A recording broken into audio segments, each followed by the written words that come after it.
I know that most of you are looking for some exciting but affordable wines, and that's why I'm going to take you shopping today. I'm going to the wine department at my local supermarket to show you what I look for when I'm buying wines, so that you can make more educated decisions in the future. The twist is that I can only buy wines that I haven't tasted before, so I can't rely on my tasting note database. Instead, I will have to pick the wines based on the information on the label, just like most people would. In this video, we will also put my choices to the test in a tasting to see whether I've chosen wisely. Remember Indiana Jones and the Last Crusade? No? Well, let's go shopping.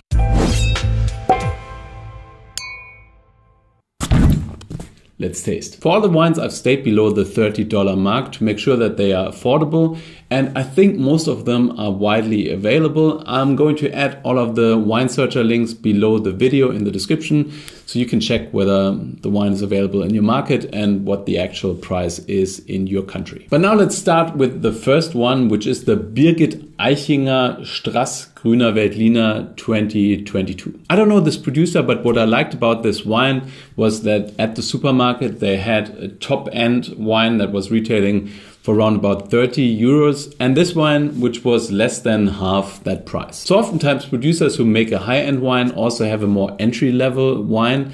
Exceptions are maybe Domaine de la Romanée Conti and some other top-end producers. But if the wineries are producing great wines or high-end wines at a high price, you can also expect that they put quite a lot of effort into the lower level wines. So most of the times the entry-level wines have a better price-quality ratio compared to the premium wines. So this wine, I'd expect, isn't less than half as good as the high-end wine.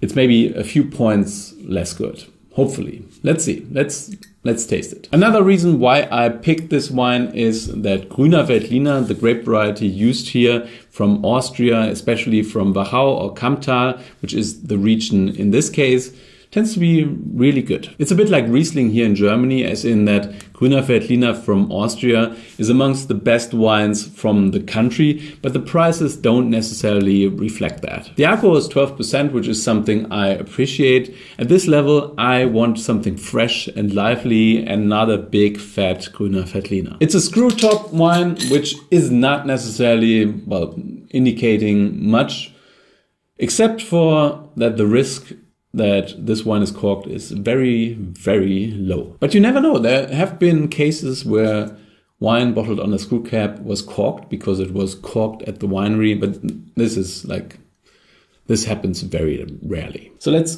pour it. The wine smells of ripe apple and pear, and there's a touch of pepperiness there as well. White pepper is something that is often associated with Grüner Veltliner. On the palate, it's fresh and lively.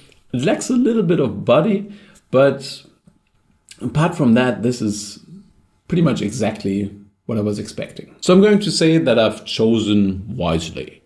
And I think this is, for me, an 86-point wine. At this price point, this is really good. Really good. So next up, we have the 2017 Cordillera de los Andes Reserva Especial from Chile. This winery is owned by Miguel Torres, a pretty large producer from Spain that is also producing some really, really great wines. And I was thinking, if they're doing good stuff in Spain, they probably also make some decent wines in Chile. On top of that, I think Sauvignon Blanc can offer great value. The wines tend to be fairly affordable in most cases, and they can be delicious. Sauvignon Blanc from Chile, in my opinion, is really exciting, really lively, really fresh, and it usually is cheaper than Sauvignon Blanc coming out of New Zealand. I also read the text on the back label and learned that this wine is from Patagonia, so from the south of Chile, and the grapes actually grow on terraced vineyards. All that sounded quite high-end. What I'm a bit unsure about is the vintage. It's 2017. Sometimes in supermarkets, wines are just forgotten and you have like old vintages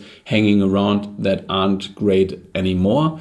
But I actually expect this to be something that is maybe a later release. It's called Reserva Especial. I don't think there's any legal implications to that term in Chile, but maybe this is a wine that was aged a little bit longer before being released to the market. And Sauvignon Blanc can actually age. Most people think they have to drink Sauvignon Blanc straight away, but I've tasted some decades old Sauvignon Blancs that were still delicious. Different, but really tasty. So let's open this. Again, a screw top. There we go. So the wine is actually really golden in color, which, well, is consistent with the age maybe, and it might suggest that it was actually aged in barrels, maybe even in barriques, but there's no information on that on the back label. I would put that on the back label if I was the producer, but I'm not the producer, and maybe it's not oak aged. Let's taste it. Okay, the first impression was actually pretty good, but tasting it over and over again, it seems like it's fading. The color isn't due to oak aging, I just researched that, and it just tastes too ripe. The aromas are like fruit left in a basket for too long, just kind of fading and rotting. On the palate, it's slightly astringent. The acidity is high, but it just overall feels like the wine is falling apart, which is a shame. I think this was probably a really good wine when it was first released, but it's just past its peak. So I've clearly chosen poorly. In this case, I gotta admit, I didn't check the vintage. I should have. I think this was left on the shelf for too long, and that's something you definitely should look out for when buying wine. So the next wine is the 2022 Pio Cesare L'Altro Chardonnay from Lange in northern Italy. In this case, I just know Pio Cesare fairly well. They produce great wines in Piedmont. They produce delicious Barolos, for example. So I'm expecting them to put a lot of effort into their Chardonnay as well. Chardonnay is not one of the autochthonous grape varieties in Piedmont, but Pio Cesare was one of the pioneers when it comes to planting this grape variety together with Angelo Gaia. And they also produce a high-end Chardonnay under a different name. So I'm expecting them to put quite a lot of effort into this entry-level product as well, as they know how to do it and they don't want to ruin their reputation. I've tasted a lot of Pio Cesare wines, but I've never tasted their Chardonnays, and with the reds, I really was never disappointed. I mean, their wines are usually really, really nice, very classical, very lean and exciting red wines, especially the Barolos. Apart from that, I don't really think that Chardonnay from Piedmont is, well, necessarily the best buy. I've tasted some wines from top producers that weren't really great. There's a lot of Chardonnay in the world, and Piedmont has so many really exciting autochthonous grape varieties, so I would recommend them sticking to their guns, but, well, you can experiment a little bit and try out new things as well, obviously. And I also think when it comes to white wines from Italy, there's certainly potential for more really high-end stuff. There's some really great white wines coming out of Italy, but, well, in most cases, the whites tend to be quite light and fresh, and that's it. Anyways, let's hope that this one is different. Wow. Wow, this is really one of the palest Chardonnays I've ever seen. Chardonnay is not a grape variety that usually is that pale. Most of the times it's a little bit more golden to really, really golden when it was aged in barriques. But this is super pale. So I'm expecting this to be like a stainless steel ferment, not a wine that was aged in barrique, due to the color, but also due to the price point. This was fairly affordable, and, well, but who knows? I mean, I was wrong with the Sauvignon Blanc earlier, so let's taste first. Okay, I take back what I said about Chardonnay in Piedmont. This is absolutely delicious. At this price point, this is just amazing. I mean, it's not the best Chardonnay I've ever tasted, clearly, but it is a very lean, very clear, very bright, very shiny Chardonnay. I really like this. So if you like oaky Chardonnays, this is not for you. But if you like Chablis, for example, this might be for you. This doesn't taste like Chablis, don't get me wrong. But it has this leanness, this freshness, this laser beam intensity. Really good. So here I've clearly chosen wisely. And at 20 euros, this is obviously a bit more high end. But I think this is a real good wine, really delicious price quality value. I mean, the producer is well known, Chardonnay as a grape variety is well known, and the quality is actually really, really at a high level. But it's not like the greatest Chardonnay, like I said. So I'm going to rate this 90 points. I think it's just pure and delicious. It's not a wine that is attempting to get 100 points. It is a wine that is just in its simplicity, really beautiful. So next up, we have the 2022 Whispering Angel from the Provence. This is a wine that is super well known, but to be honest, I certainly haven't tasted in the 2022 vintage, and I don't think I've actually ever tasted this wine. So to be clear, this is not necessarily something that I would pick up because I'm not a huge fan of these hype rosés that are available right now. So it's not necessarily something I would spend that kind of money on. But if you want to be sure to get a good rosé, those wines tend to be a reliable quality level. I mean, this was 25 euros, so it's definitely not a cheap wine. But, well, if you want something good, you have to spend some money.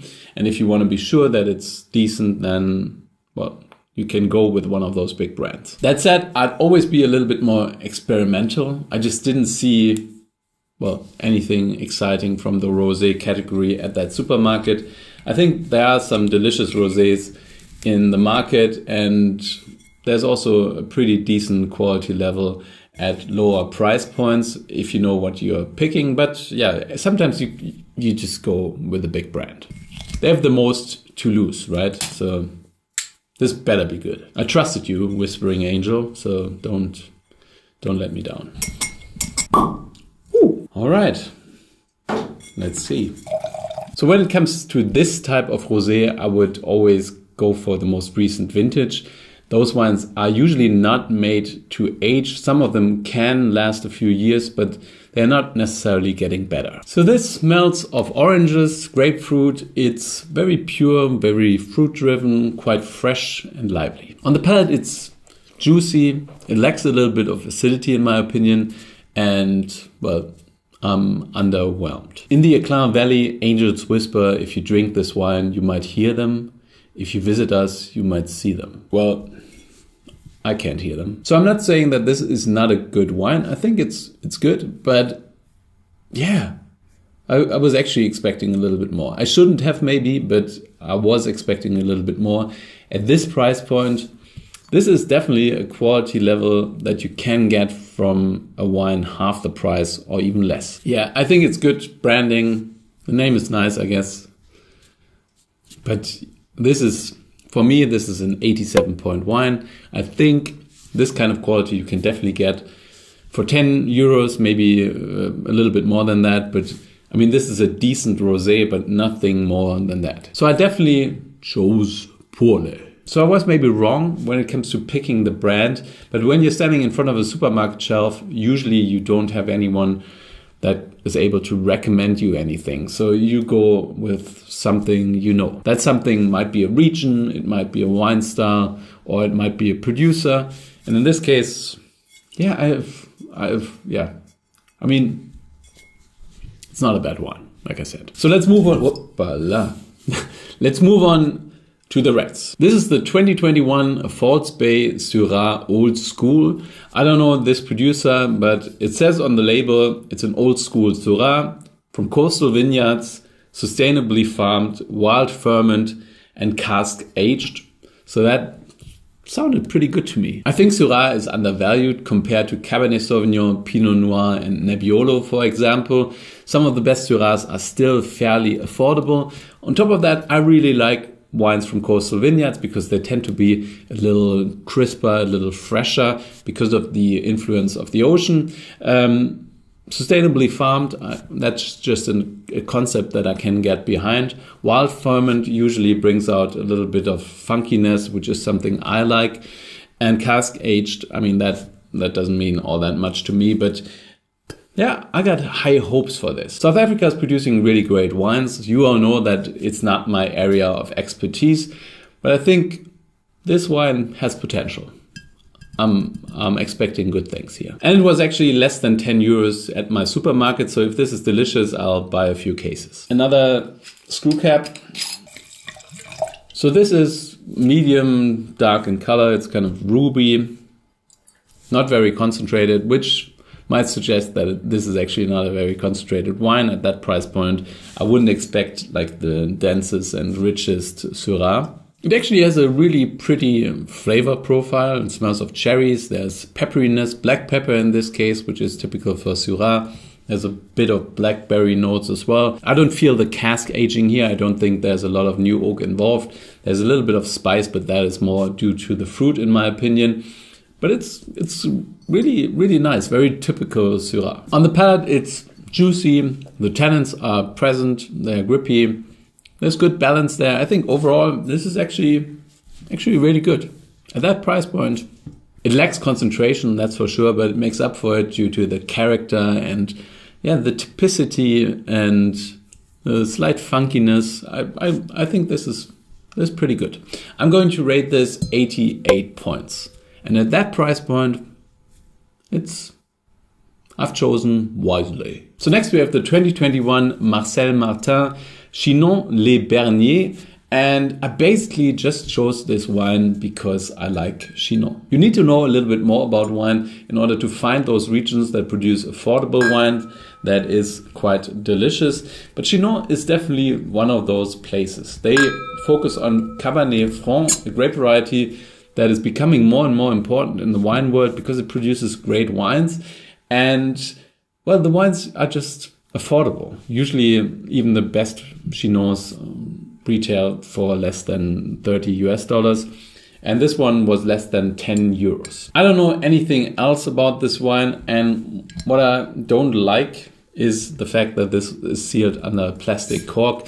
I think when there is an indicator for quality of wine, it's not whether it's sealed under a screw cap or a natural cork, but rather whether it's sealed under any of those two or plastic cork. In most cases, wines sealed under plastic cork are just not great. I don't know why that is, because plastic cork is fine for a few years. After a while, it's not good for aging wine, but it's okay for a couple of years.